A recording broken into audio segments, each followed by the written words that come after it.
Chains from the sky. The ships came at dawn. Massive, black leviathans that blotted out the sun, hanging motionless over the cities of Earth. From New York to Nairobi, Tokyo to Sao Paulo, humanity stood still and stared, breathless. They were not here to talk. They were not here to trade. They were here to conquer. The broadcast came minutes later. Every screen flickered, every device hijacked by a voice cold and metallic, translated into every language. We are the Tirak Dominion. You will submit. Your species will serve. Refusal will bring eradication.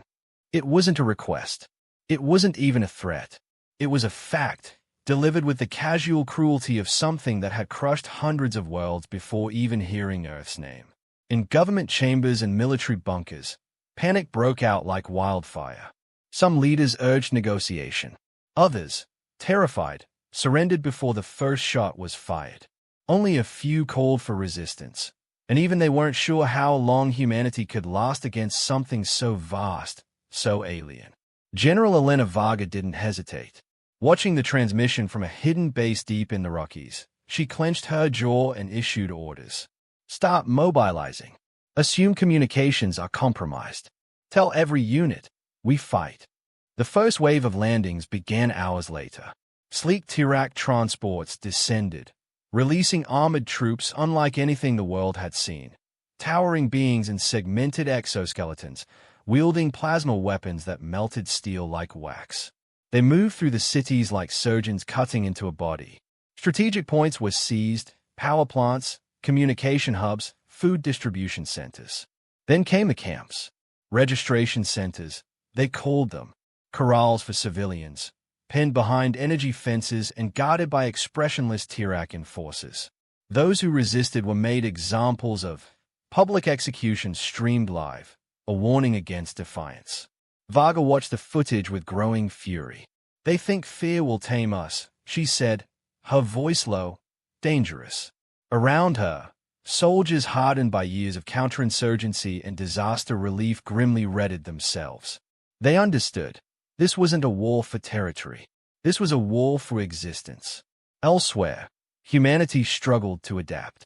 In rural towns, militias sprang up overnight, armed with hunting rifles and stolen police gear. In the cities, small groups organized flash mobs to sabotage Tirak patrols. Even children learned quickly how to hide, how to run, how to survive. But survival wasn't enough. In a hidden underground broadcast, Varga addressed those still free. They came for our bodies, but they cannot chain our spirit unless we let them. We were born free, and we will die free, if we must. Her word traveled farther than she knew, whispered in bombed-out ruins, scratched into prison walls, sung softly over crackling radios. A seed had been planted. The Tirak could crush cities, burn fields, kill millions, but something far more dangerous now lived in humanity's heart. Defiance. And defiance would cost them more than they could ever imagine. The fires beneath. The cities burned under a cold, foreign sky. Officially, Earth belonged to the Tirak Dominion now. Their banners, jagged symbols etched into black metal, hung over every Capitol building, every courthouse, every crumbling monument of human pride. Streets that once bustled with life now echoed with the heavy march of Tirak patrols. Surveillance drones buzzed overhead like mechanical hornets, scanning crowds for any sign of rebellion. But rebellion already lived, low, flickering, and dangerous, beneath their notice. In the shattered ruins of Chicago, Kofi Adeyemi moved through the broken streets with a satchel slung over one shoulder. Once a school teacher, now a courier, he slipped between patrols with practiced ease, delivering coded messages, salvaged equipment, and hope where it was running thin. Tonight's delivery was special, schematics for a Tirak energy hub deep inside the city. If the resistance could sabotage it, the blackout would blind the occupiers for miles and give humanity a real victory. Kofi ducked into a crumbling subway entrance, descending into the tunnels where the real war was being fought.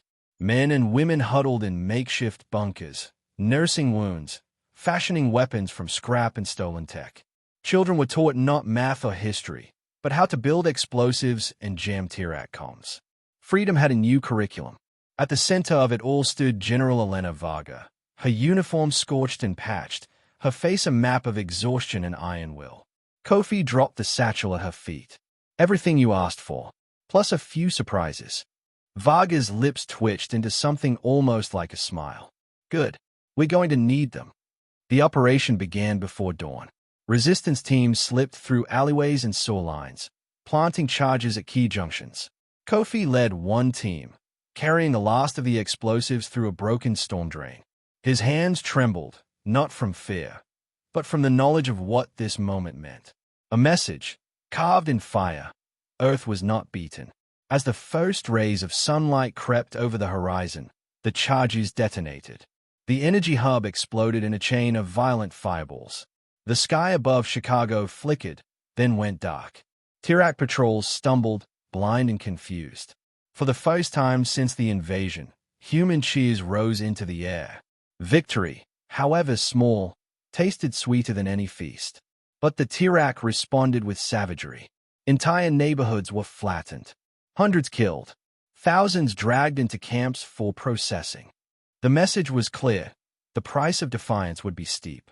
Later, huddled in the subway bunker, Kofi and Varga argued. We're not ready for open war. Kofi hissed.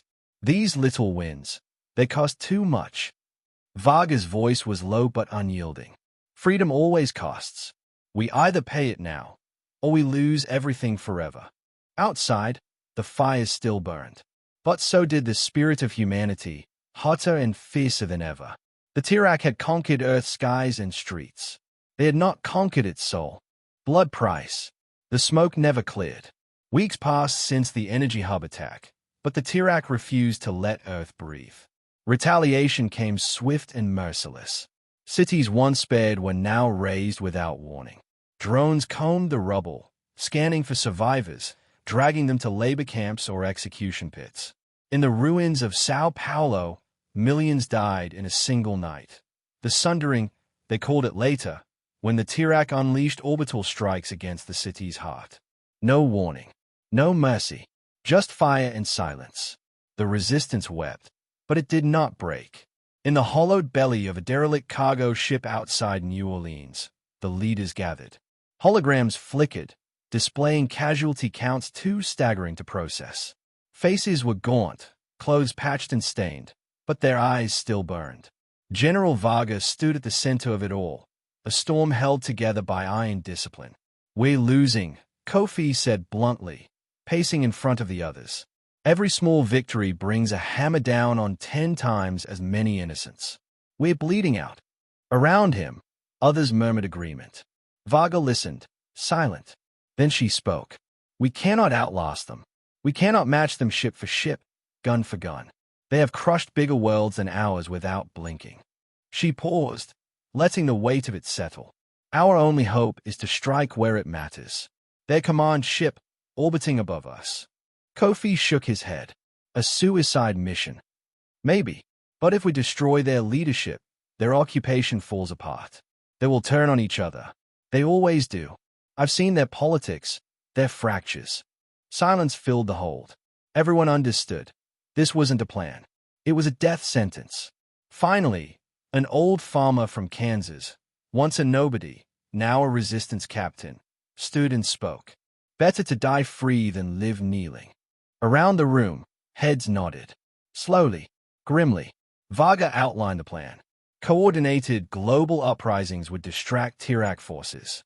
Meanwhile, a strike team, small, fast, desperate, would infiltrate a Tirak supply ship scheduled for orbit and from there breach the flagship itself. No guarantees, no rescue. A one-way ticket to either victory or oblivion. That night, scattered across the ruins of their world, humanity prepared. Families said their goodbyes. Fighters cleaned their weapons in silence. Children drew pictures of stars, not knowing if they'd live to see them. Before dawn, Varga sent one final transmission, hijacking every Tirak broadcast node. You came to enslave us. You thought fear would chain us. You thought pain would break us. You were wrong. We are humanity, and freedom is not given. It is taken. It is paid for, with blood, with sorrow, with sacrifice. and we will pay every cost. Across the world, resistance cells rose from the ashes, ready to fight, ready to die. The Tirak believed they had crushed Earth. They had only sharpened it into a blade. Broken chains, bloody hands. The world rose with the dawn. Across every occupied city, resistance fighters erupted from hiding. Bombs planted weeks before tore apart Tirak supply convoys. Snipers picked off commanders from shattered rooftops. Civilians swarmed isolated patrols, turning the conquerors into the conquered.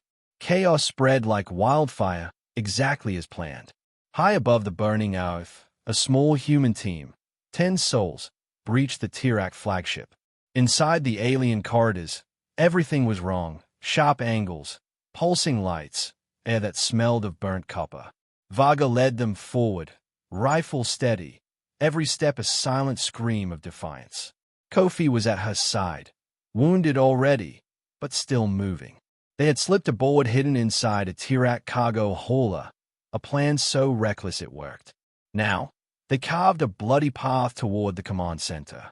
Tirak soldiers swarmed to repel them, armored monsters wielding weapons meant to vaporize entire platoons.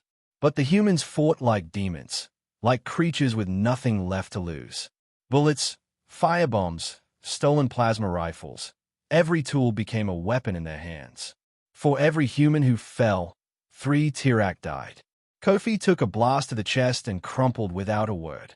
Others were dragged down screaming. Vaga pressed on, wounded but unstoppable, driven by something the Tirak could never manufacture or understand: will. Finally, they reached the command bridge. The High Commander of the Tirak Dominion awaited them, armored in gleaming battle plate, flanked by his elite guards. His voice rasped through a translator unit. "You are insects. You could have lived as pets. Instead, you choose extinction." Vaga dropped her empty rifle, drew a battered combat knife from her belt, and smiled, a brutal, bloody smile. "Freedom has a cost," she said. "We're here to collect." The final battle was savage and close. No shields, no heavy weapons, just blade against claw, blood against armor. In the end, Vaga, bleeding from a dozen wounds, drove a knife through the High Commander's throat. He collapsed in a choking heap, twitching on the cold metal floor. With his death, command collapsed. Chaos erupted among the Tirak forces still fighting on Earth. Without leadership, without orders, they faltered. Many fled.